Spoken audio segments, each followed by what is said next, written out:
I'll never get too mad about a midwinter Liam Neeson action movie, and not only because I know Mr. Neeson will be angry enough for both of us. I'm 60 years old, he growls several times in the Commuter, ostensibly to complain about the indignities his character is suffering but really to invite our admiration.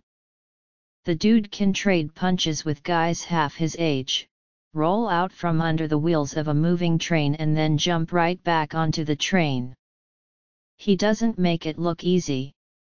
The whole appeal of Mr. Neeson's late career rebirth as an action hero is that it looks like hell. Directed by the noted Neesonist auteur Jaume Collet-Serra, unknown, non-stop, run all night, the Commuter for a short while promises to be something more than the usual barrage of fist fights, chases and grimaces.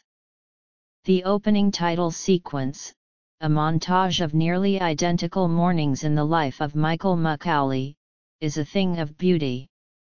Mike, who lives in Tarrytown, NY, awakens each day to ride the Metro-North Railroad train down to Manhattan. He kisses his wife, Elizabeth McGovern, and banters with their teenage son, Dean Charles Chapman.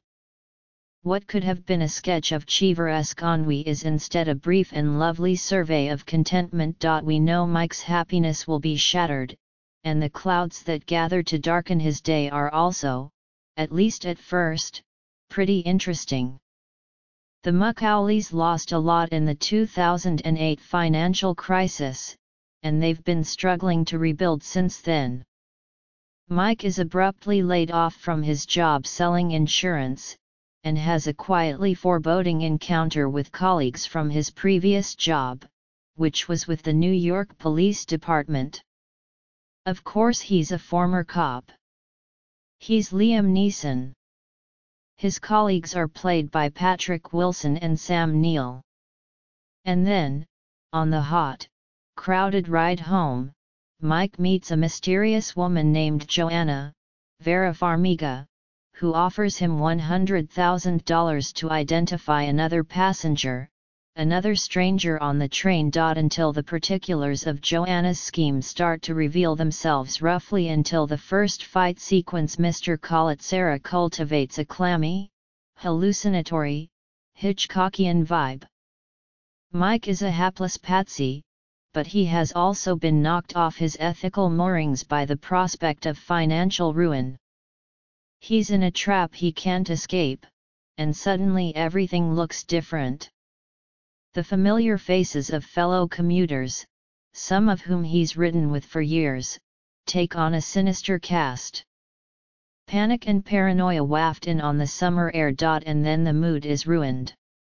It's not so much that Commuter reverts to form as an action movie we expected as much, but that it does so with such weary contempt for its audience and its own better instincts.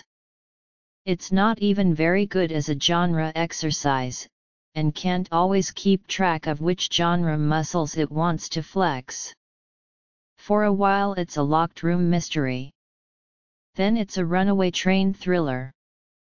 Joanna's conspiracy is so vast and preposterous that it becomes nothing more than a grab bag of plot twists. As Mike pivots from moral ambiguity to righteous heroism, Mr. Neeson looks increasingly tired. I can't blame him, though I guess I am a little bit mad after all.